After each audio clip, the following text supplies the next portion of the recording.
bâtiment, à Maple Leaf Céramique, qui était à Ville-Saint-Laurent. C'est une usine de céramique, de tuiles céramiques, qui appartient à un conglomérat, la famille Reichmann, qui est à Toronto. Avec un syndicat implanté. Oui, un syndicat des ouvriers du verre et de la céramique, qui est un petit syndicat international, affilié à la FTQ. Puis moi, je vais te dire, bien franchement, que j'aimais ma job. Là, j'étais balayeur.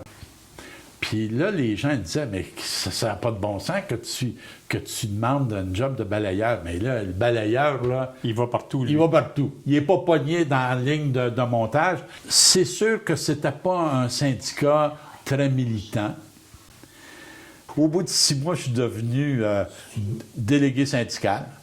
Puis je m'occupais de santé-sécurité. Ah bon? Au bout d'1 an, je me suis présenté à la présidence du syndicat. J'ai été élu à fond de train. Donc, les gens, ils trouvaient que j'avais du guts pour confronter les boss. Puis, ils disaient, toi, là, Sylvestre, au moins, tu nous défends. Tu sais? Puis là, on a commencé à faire des griefs. Là, on a gagné une coupe de griefs, là, puis ça marchait. Mais là, c'est la loi 17, là, tu sais, qui arrive ça, en santé et sécurité. On avait une revendication, comme par exemple, les poussières. Oui, il y en avait dans... Il y en avait, mon vieux. Et là, les boss me disaient, bien là, Jean, on peut rien faire, là, parce que l'atmosphère est négative. Donc, on ne peut pas rejeter les poussières à l'extérieur, ils restent à l'intérieur. Fait que là, nous autres, on a dit, bon, on va arrêter ça, là, les folies, là. On arrête. On fait des débrayages spontanés. On était pour l'action directe. Niaise pas avec le POC, là. Puis on a fait 3 débrayages comme ça. Que ça marchait, là, André, là. Les 2 premières, là, ils ont réglé le problème tout de suite. La 3e, là, c'est pas tout le monde qui suivait, là. Mais on était toujours une vingtaine, à peu près. Puis la ligne, elle bloquait, là, tu comprends-tu? Puis là, on s'appelait dehors. Puis la dernière fois, c'était au mois de mai. Puis là, on était comme des jeunes veaux, là, tu comprends-tu? Il faisait beau. Puis là, on se lançait à la balle, puis puis tout ça. Puis là, ils nous ont dit, vous êtes tous congédiés. Allez jouer ailleurs. Allez jouer ailleurs. Combien congédiés? 20. 20? 20. Puis là, on disait, là, les femmes, ils disaient, ouais, mais là, c'est bien beau, là, on est congédiés, là, mais il faut qu'on ait un revenu, là, parce que la commande, là, c'est jeudi, là, tu sais. C'est que là, on est allé, André, occuper les bureaux de l'assurance emploi en 79. Puis, on a occupé la salle de conférence à la place du puits, là, tu sais. Puis là, il y a 4-5 gars, puis 15-16 filles. Et puis, on négocie avec le directeur régional de l'assurance chômage.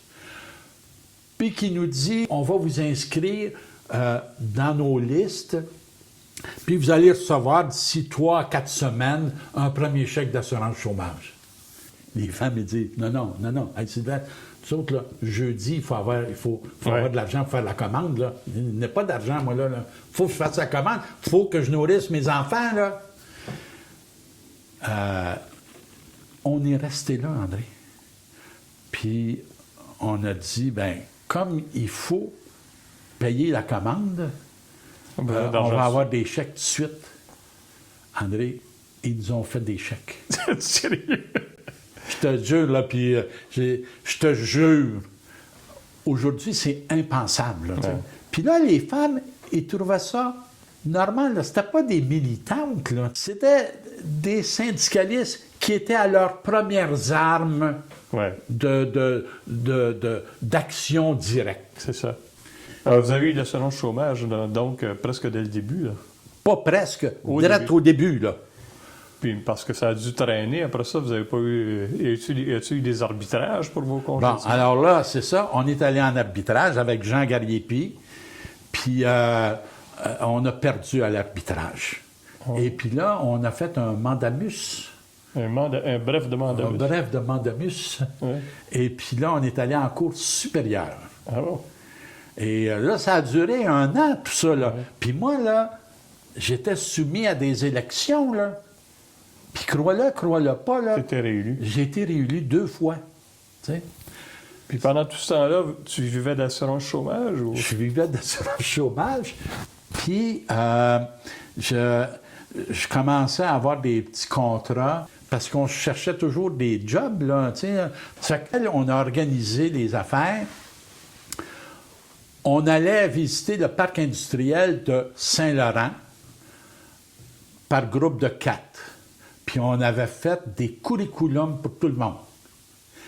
Puis on allait d'usine en usine. Je te le dis, là. Mm-hmm. Puis il y en avait qui se plaçaient. Puis entre autres, je me rappelle très bien, dans le secteur pharmaceutique. Puis là, les filles étaient contentes en maudit parce que il y avait une augmentation de 50 de leur salaire dans des conditions Meilleures. bien meilleures. Plus saine, en tout cas. Alors, on a tout replacé le monde, là. Ah oui? On a tout replacé le monde. C'était en 79, là. La crise était finie de 76, puis ça s'annonçait pour 81, Ouais, là, mais mais ça, ça- c'est autre chose, là.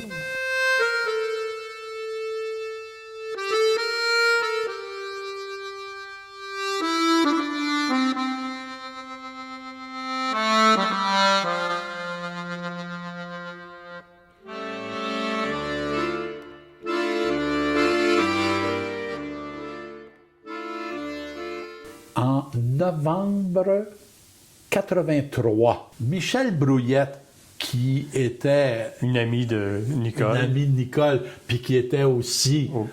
au comptoir alimentaire, me dit « Hey, il y a une job au CTM », puis elle en avait parlé à Nicole aussi, puis elle dit « Je verrais très bien Jean là-dedans ». Là, Michel Brouillette n'est pas encore présidente Non, du non, Conseil non, du non. travail. Elle est Une militante. militante au Conseil du travail. C'est ça, c'est ça. Ça fait que là, je reviens chez nous, puis je dis, ben là, je dis, ouais, Michel aime ça, là, mais tu sais, au bout du compte, je suis convoqué au comité de sélection. Le poste qui se créait, c'était un poste avec l'aide financière de Le Centraide. Centraide Montréal. Centraide pouvait financer la création d'un poste puis d'un service au CTM. Mais en retour, le CTM allait participer aux campagnes de Centraide ou inciter ses syndicats à le faire. C'est ça, exactement. Je pense que j'ai fait une bonne entrevue parce que 4 jours après, André Messier m'appelle en me disant « Ben, on t'a choisi ». Puis je commençais au 3 décembre au CTM dans un bureau, puis ils disent « Ben, va t'acheter un bureau, ben une chaise ». Puis c'est comme ça que c'est parti.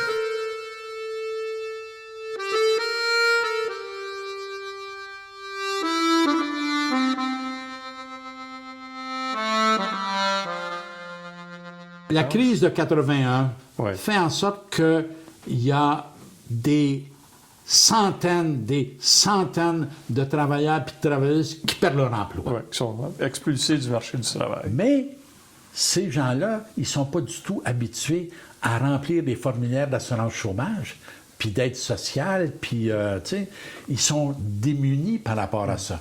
Alors là, Fernand Daou fait une demande pour que le fédéral finance un travail de soutien pour les travailleurs qui ont perdu leur emploi. Et c'est là où François Lheureux est mis responsable de ça et forme 70 conseillers sociaux pour aider les gens qui avaient des problèmes d'assurance chômage puis d'aide sociale. Puis aussi de soutenir ces gens-là sur le plan social aussi, là. On est en 83, puis la crise n'était pas résorbée totalement, là. Il y avait dans les rangs de la FTQ une nouvelle réalité. L'alcoolisme, là, on dealait avec ça. Mais les toxicomanies, on avait de la misère. Puis c'était au début les syndicats de la construction. Les permanents syndicaux ont dit, nous autres, là, on est démunis par rapport aux gens qui consomment des drogues. Ça fait qu'on a besoin de ça. André Messier a été très sensible à ça. Il y avait ça comme besoin, puis il y avait aussi une expérience de centraide qui se développait aux États-Unis et au Canada depuis 8-10 ans. Là. Tout ça a fait en sorte que ce programme de délégués sociaux-là a été mis en place. Et toi, quand tu as été embauché, c'était pour coordonner ça au niveau du Conseil du travail de Montréal? Juste au niveau du Conseil du travail de Montréal. Ça n'existait pas nulle part en dehors de la région de Montréal. Et il y avait à peu près 7 ou 8 expériences qui s'étaient développées à Toronto, Hamilton. Ils appelaient ça comment? Des union counselors. Conseillers. Des conseillers syndicaux. Le premier temps, c'est de dire, dans nos structures, on a besoin de personnes qui vont aider et intervenir auprès des gens qui ont des problèmes particulièrement... D'alcoolisme et de toxicomanie.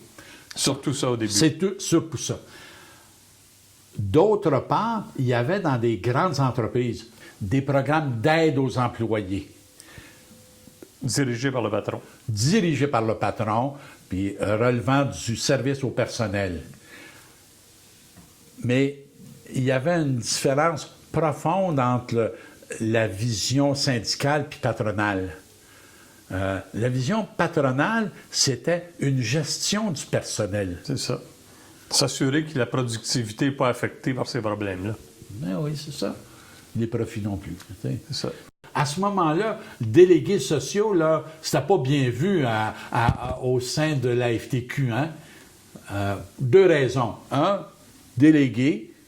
Le mot délégué... C'est relié à la structure traditionnelle de défense la convention collective. C'est ça. La mise en œuvre de la convention collective. Puis sociaux, c'est-à-dire, ouais, mais le syndicat, c'est pas un CLSC, là. OK. Tu comprends-tu? Non, mais c'est ça. Donc, on partait avec un élément qu'on questionnait. Mm-hmm. En disant, c'est-tu le rôle des syndicats de jouer ça? Par contre, il y avait un besoin puis une demande à cet effet-là. On se retrouve en 84. Ouais. Le mouvement des AA est en pleine explosion, en plein développement. Puis, il y a nos vieux travailleurs qui sont alcooliques, OK? Puis qui militent au niveau des AA, puis qui disent, oui, le syndicat, il faut qu'il prenne ça en charge. D'autre part, tu as des jeunes qui consomment des drogues. Mm. Puis qui disent, c'est pas comme les alcools, là, nous autres, c'est différent. Puis, il y avait une tension entre les deux. C'était une tension générationnelle plus que d'autres choses. Il y avait une façon de faire, c'est de dire, bien, si tu vois un alcool, là, un alcoolique là, dans ton parage, amène-les au AA. Parce que c'est une maladie, puis papa. Les gens qui consommaient des drogues, bon, d'abord, ils disaient, c'est interdit, là, ça fait qu'on s'affiche pas trop, là. Il y a 2 choses qu'il faut retenir. C'est qu'au niveau de la FTQ, on a été capable de faire reconnaître l'alcoolisme et les autres toxicomanies comme une maladie. Mm-hmm. Donc, tu ne pouvais pas sacrer du monde dehors comme ça parce qu'ils prenaient un coup, là. Mais ça, c'est une maladie, puis il faut le traiter. Puis les boss se sentaient responsables par rapport à ça parce qu'ils disaient, t'as-tu fait quelque chose pour lui, là? Ou bien, si tu l'as juste sacré dehors. Tu sais? Fait que, dans un premier temps, ce n'était que des gars d'un certain âge, 40 ans, 50 ans, là, tu sais. Mais quand est arrivé des femmes, là, ça a quand même changé. Parce que là, il y avait des problèmes familiaux, il y avait des problèmes de santé mentale, il y avait des problèmes d'endettement, il y avait des problèmes d'organisation du travail, puis tout ça, là. Alors là, est arrivée cette confrontation-là entre le programme de délégués sociaux qui était constitué de militants alcooliques ou toxicomanes et des gens qui disaient « Ouais, mais il faut intervenir sur un espace plus large qui comprend la santé mentale parce qu'on a des maudits besoins là-dessus, là, parce qu'on commençait à articuler davantage l'organisation du travail puis la détérioration de la santé mentale. Alors, c'était un peu les éléments charnières du développement du réseau des délégués sociaux. L'élargissement là, du concept. C'est ça. Dès le début ou peu à peu? Ah, ça a été pas mal dès le début. Là, tu sais, là, au bout d'un an, là, je me rappelle, en mai 84, on a donné notre première session de délégués sociaux. Je suis rentré en décembre 83. En mai 84, le cours était constitué, c'était 5 jours d'affilée. Puis sur des problématiques d'alcoolisme, toxicomanie, santé mentale, problèmes familiaux, endettement, puis loi sociale. Puis Johnson & Johnson avait parti le programme d'aide aux employés, puis il disait « Ouais, mais nous autres, on veut travailler avec le syndicat parce que c'est pas juste de la gestion du personnel, c'est de l'aide. Ah bon. » Et puis, il y avait payé pour il y a une quinzaine de personnes de chez... Pour qu'ils participent à votre formation. Puis on avait fait ça à la Maison des Jésuites à Saint-Jérôme. Ah oui. Puis, ça, c'est la première session. Là. La première session. Il y avait combien de personnes là-dedans? 15. C'était une expérience pilote avec des personnes ressources, travailleurs sociaux. On avait des professeurs de services social, des professeurs en toxicomanie, des psychologues, puis tout ça.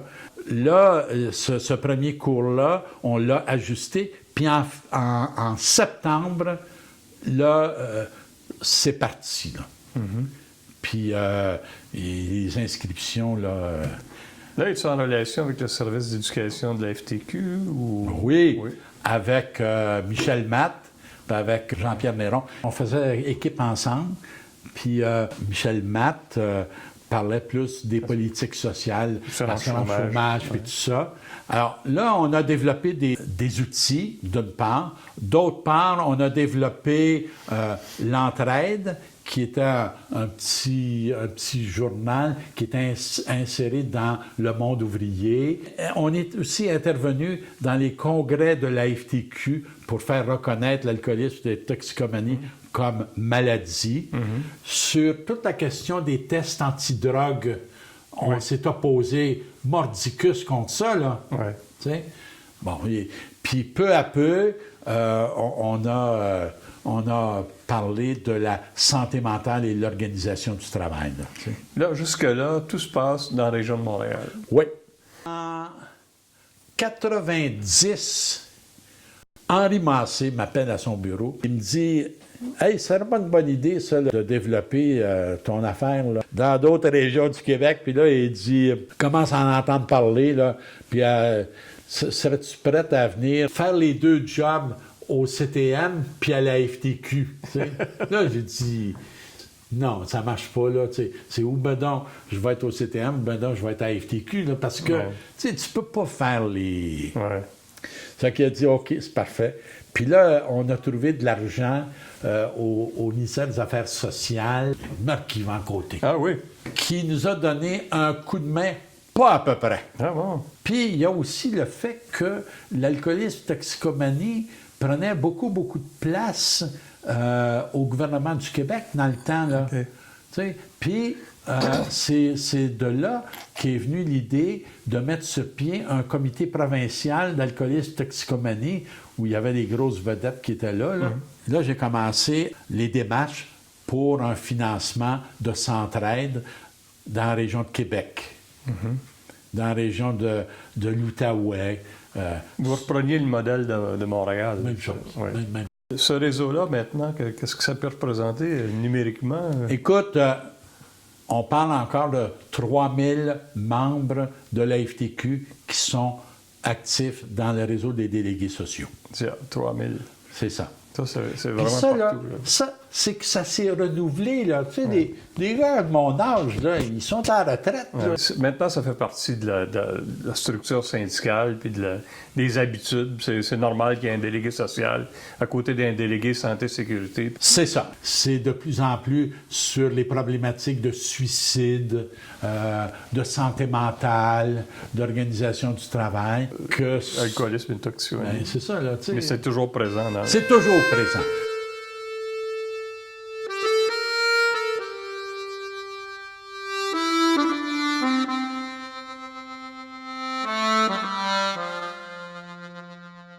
Quand j'ai quitté la FTQ en 2003, je suis allé 9 ans comme directeur de la formation économique au Fonds de solidarité de la FTQ. Oui, c'est vrai. Je travaillais avec des militants et des militantes qui formaient des travailleurs et des travailleuses dans des entreprises que finançait le Fonds de solidarité, pour vraiment qu'ils comprennent l'état des lieux, des finances, des stratégies à long terme des entreprises. D'une part, puis d'autre part, c'était de former des représentants locaux, tu sais, de ces travailleurs et de ces travailleuses qui font la promotion du Fonds de solidarité. Ça, j'ai fait ça pendant 9 ans. Puis, ben là, à 67 ans, je me suis dit, bon, ben, je tourne la page, je prends ma retraite, en me disant, ben, je vais prendre ça easy. Puis, une des choses que je voulais faire, puis que j'ai jamais fait, c'est de lire de façon, là, tu sais, là, ininterrompue. Puis des affaires qui m'intéressaient, pas juste liées au travail, mais... J'ai continué à m'impliquer socialement à travers la Société d'habitation populaire de l'Est de Montréal, la CHAPEM, qui fait en sorte qu'on favorise l'émergence de logements sociaux pour les familles les plus démunies, et à Hochelaga-Maisonneuve, et particulièrement à Montréal-Nord. Puis où on ne fait pas juste de l'immobilier, mais on tente, avec des fois des succès là, intéressants, à développer une appartenance géographique des gens qui sont là et d'améliorer le milieu dans lequel ils œuvrent. On revient au communautaire. Absolument, c'est clair et net, là, tu sais. Je reste convaincu que ces organisations-là favorisent la qualité de vie des gens. Puis je te donnerai juste un exemple. Dans Montréal-Nord, un lieu de trafic de drogue, des gangs de rue, puis tout ça, on a réussi à transformer ça, puis à développer un verdissement autour de ces logements-là. Parce que vous avez des blocs de logement, là. On a des blocs de logement, là, plusieurs blocs de logement, là. C'est ça, parce que quand tu dis c'est pour favoriser le logement social, tout ça, l'habitation sociale, vous êtes vraiment propriétaire, cet organisme sans but lucratif, d'un stock de logements important. Absolument. De quel ordre? Bien, on a 1600 portes. 1600 portes. Ouais. Ça veut dire un actif immobilier de... À peu près de 100 millions. Bon, mais ça, c'est dû à la spéculation, puis tout ça, là, tu comprends-tu? Mais d'arriver à faire votre chemin là-dedans, puis arriver avec un parc immobilier semblable qui grossit continuellement. Absolument. Dans un milieu où il y a beaucoup de spéculation, c'est pas évident. C'est ça. Et puis, tu sais, dans Hochelaga-Maisonneuve puis à Montréal-Nord, c'est un climat difficile. Dans Hochelaga-Maisonneuve, c'est une gentrification. Puis dans Montréal-Nord, c'est une dégradation du milieu, là. Tu sais, c'est dur, Montréal-Nord. Puis on est en train de développer, par petits bouts, ça améliore énormément la qualité de vie des gens. Qu'est-ce que tu retiens de ce cheminement au cours des années? La cohérence par rapport à mon militantisme, puis je suis bien content d'avoir fait ça.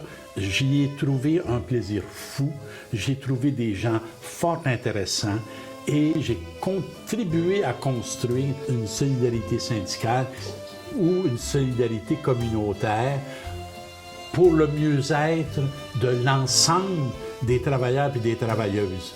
Ça, Je suis bien content de ça. T'as pas trop à avoir honte, mon cher. Je te félicite. Salut André.